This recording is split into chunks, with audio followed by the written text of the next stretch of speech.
నేను 2010లో ఆదోనికి వచ్చాను. మాది అన్య కుటుంబము. నా పేరు రామచంద్ర. మా అమ్మ నాన్న అంతా అన్యులు, చాకలి కులానికి చెందిన వ్యక్తులు. నేను ఒక్కనే కొడుకుని. నా ఇంటర్మీడియట్ 10th క్లాస్ అయిపోయిన తర్వాత మళ్ళీ నేను వేరే వాళ్ళు సజెస్ట్ చేస్తే డిప్లొమాలో జాయిన్ అయినాను.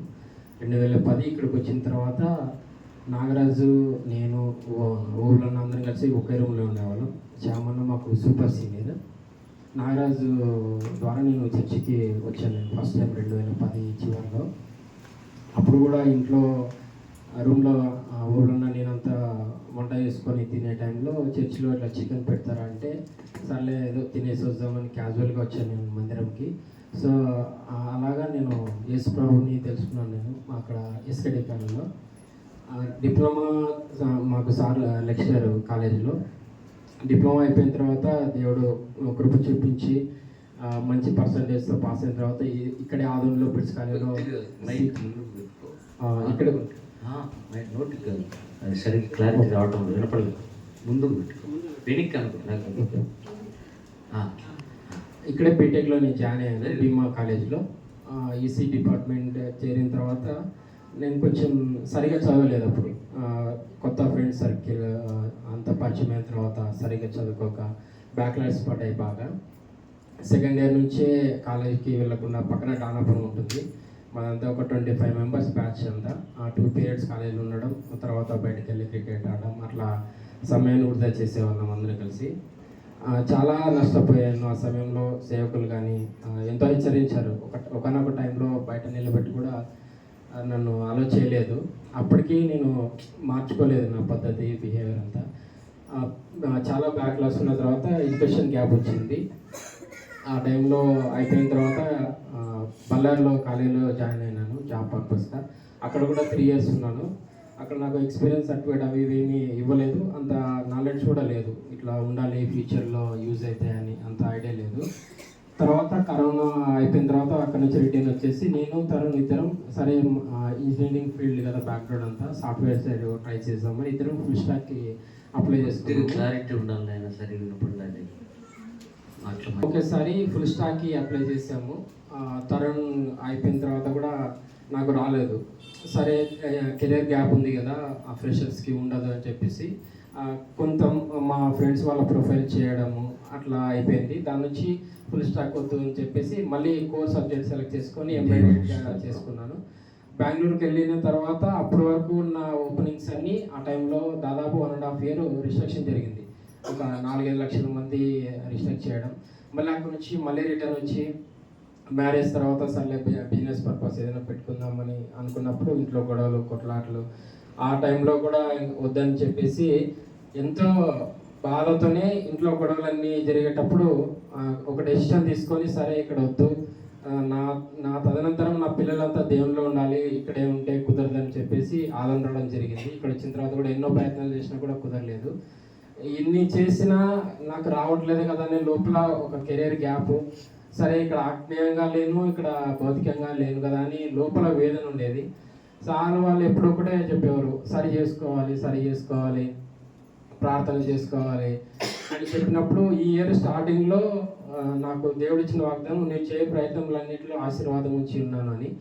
మార్చి ఎండింగ్ ఏప్రిల్ ఆ టైంలో నేను మళ్ళీ ఇదొక్క అవకాశం నేను ట్రై చేస్తానని మళ్ళీ జాయిన్ అయిన తర్వాత అప్పటి నుంచి ట్రై చేస్తే ఆగస్టు ఎండింగ్లో ఆఫర్ వచ్చింది. ప్రతిదీ చివరి వరకు వచ్చి క్యాన్సిల్ అయ్యేది. హైదరాబాద్కి వెళ్ళాలనుకున్న బెంగళూరు లొకేషన్ అన్నీ వచ్చినా కూడా లాస్ట్లో రిజెక్ట్ అయ్యేది. 4 రౌండ్లు 5 రౌండ్లు అయిపోయినా కూడా నాకు అర్థం కావట్లేదు. ఒక 2-3 సంవత్సరాల నుంచి దేవుడు మేడం వాళ్ళు ప్రే చేసినప్పుడు ఒకటి అడ్డం ఉంది, మిగతాదంతా ఒకటే అని. దేవుడు నాకు ఇచ్చిన వాగ్దానం, ఇదిగో నీ ఎదుట తలుపు తీస్తున్నాను, అది ఎవరు వేయలేరని. అది పెళ్లి విషయంలో, ఇంటి విషయంలో అంతా జరిగింది దేవుని మహిమకరంగా. ఒకటి జాబ్ పర్పస్దే నాకు చాలా అడ్డం ఉండింది. అది సరే దేవా నేను సరిగా లేను, నన్ను సరిచేనా అని ఎన్నో రోజులు ప్రేయర్ చేసుకుంటా. నాకు తెలిసిన దాంట్లో అడిగి సేవకులు ప్రార్థన చేసి మీరందరూ ప్రార్థన చేస్తున్నారు, ఎక్కడ ఏం జరుగుతుందో నాకు అర్థం కావట్లేదు. దసరా పండగప్పుడు 2 రోజులు ఫాస్టింగ్ ప్రేయర్ కండక్ట్ చేసినప్పుడు వాక్యం చెప్పేటప్పుడు మధ్యలో సేవకులు ఒక మాట అన్నారు, నువ్వు ఎట్లా ఉన్నా, నువ్వు ఏం చేసినా ఈ క్షణానికి దేవుడు నేను ప్రేమిస్తున్నాడని. ఆ మాట నాకు నా హృదయంలో బాగా నాటపడింది. దేవుడు, నేను సరిగా బ్రతకట్లేదు, నేను నీ నామమును మహిమకరంగా లేను, అయినా నువ్వు నన్ను ప్రేమిస్తున్నావని చాలా ఆ వాక్యం నాకు ఎంతో తాకబడింది. ఆ సమయంలో నేను దేవునికి ఒకటే చెప్పాను, నాన్న నేను ఎంతో నష్టపోయినాను, అది నా అవిధేయత, సేవకులు చెప్పినా కూడా ఆ మాట నేను వినలేదు, నా జీవితం ద్వారా నేను ఎంతో నష్టపోయినాను, నాకు ఒక అవకాశం మీ తండ్రి, నేను నా జీవితాన్ని బాగు చేయాలి.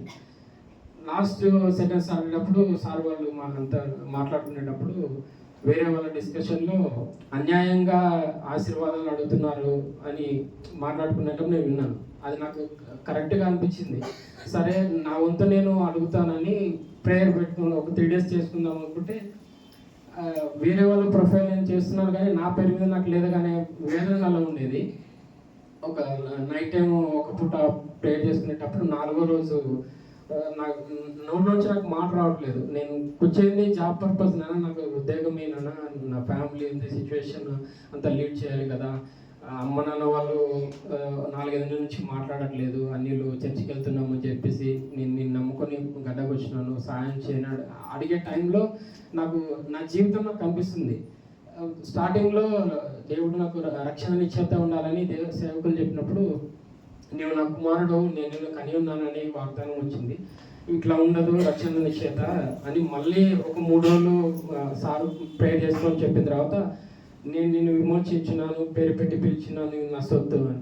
సార్ నాకు ఇట్లా వచ్చిందంటే ఇట్లా కాదు, నీ పరిస్థితులు, నీ స్థితిగతులు, నీ బ్యాక్గ్రౌండ్ అంతా దేవుడు మాట్లాడతాడంటే మళ్ళీ ఒక 3 days ఉన్నప్పుడు నీవు భూదిగంతముల వరకు రక్షణార్థం ఉండినట్లు అన్ని జనులకు వెలుగుగా ఉంచినాను అని ఆ వాగ్దానం నాకు మొన్న జ్ఞాపకం వచ్చింది. అయ్యా నేను సరిగా జీవించట్లేదు, నీ పిలుపు తగ్గట్టు, నీ కుమారుని తగ్గట్టు నేను లేను, నా జీవితం సరిగా లేదు, నన్ను సరిచేయి, నాకు సహాయం చేయి, ఒక అవకాశం దయచేయమని ప్రేయర్ చేసుకున్న తర్వాత నాకు నోరు తెచ్చి కూడా నాకు అడగడానికి కూడా రావట్లేదు, అయ్యా నాకు ఉద్యోగం అని. అట్లా ఉంది నా జీవితం, నీ వాక్యానుసారంగా నేను లేను, నీ నామం భయంకరంగా నేను లేను, సహాయం చేయనైనా, ఎంత ప్రయత్నిస్తున్నా కూడా నాకు కావట్లేదు అని అడిగినప్పుడు ఈ సంవత్సరం మొత్తం నాకు సేవకులు చెప్పింది ఒకటే మాట, సరి చేసుకోవడం, వాక్యంలో సరి చేసుకోవడం, ప్రార్థన, మన ప్రయత్నం మనం చేయాలా, దేవుడు ఆ టైంలో ఇస్తారని ఎంతో ప్రోత్సాహంతో చెప్పినప్పటికీ కొన్నిసార్లు నేను లోబడలేదు నా అవిధేయత వలన. అట్లా మొన్న ఫాస్టింగ్ పీరియడ్లో దేవునికి ఆ మాట చెప్పిన తర్వాత నెక్స్ట్ డేనే నాకు కాల్ వచ్చింది ఇంటర్వ్యూ షెడ్యూల్ చేయడము. ఒక వారంలో 14 ఇంటర్వ్యూలు అటెండ్ అయినా కూడా లాస్ట్లో రిజెక్ట్ అయ్యేవి, చివరి దాకా వచ్చి ఆఫర్ దగ్గరకు వచ్చి.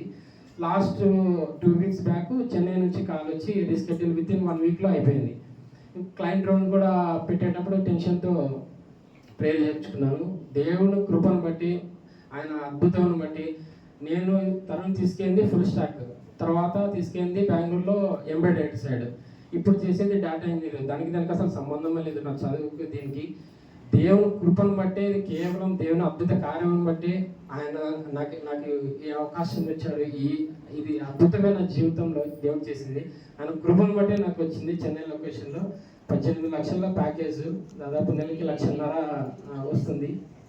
ఇంత శాలరీ నాకైతే శాలరీకి నాకు అర్హత లేదు, దేవుడే కృప చూపించి నాకు ఇచ్చాడు. దాదాపుగా నేను వచ్చి 14 సంవత్సరాలు ఉంది దేవుడు నమ్ముకొని, యేసుప్రభుని నమ్ముకొని. ఎంత ధన్యత అంటే అందరూ అన్నీ మా ఇంట్లో ఎవరు లేరు, ఎన్నో ఏళ్ళు ఒక్కనే చాలా సఫర్ అయినారు. నా ఫ్యామిలీ లేదు కదా, నేను సరిగా లేను, నా వాళ్ళు రావాలి, నా తల్లిదండ్రులు, నా అక్క చెల్లెలు అందరూ రావాలి అని లోపల ఎంతో వేదన పడినప్పటికీ ప్రతిసారి కృంగిన ప్రతిసారి నాకు ఎంత మనోధైర్యం అంటే, సార్ నాకు వేరే వాళ్ళు ఎవరు లేరు చెప్పుకోవడానికి, అందరూ అమ్మ వాళ్ళకి కానీ నాన్న వాళ్ళకి అని చెప్పుకుంటారు కానీ నాకు అవకాశం లేదు. ఏదన్నా కూడా సార్ నా పరిస్థితి ఇట్లుంది మేడం, నా పరిస్థితి ఇట్లుంది, ఇంట్లో ఇన్ని గొడవలు, పెళ్ళైన తర్వాత చాలా గొడవలు వచ్చాయి, నాకు ఏం చేయాలో అర్థం కాని స్టేజ్లో కూడా సార్ నా పరిస్థితి ఇది అంటే ఒకటే, దేవుడు ఉన్నాడు, దేవుడు చూసుకుంటాడు, నువ్వు దేవుడు నమ్ముకున్నావు కదా, దేవుడు నీకు సాయం చేస్తాడు.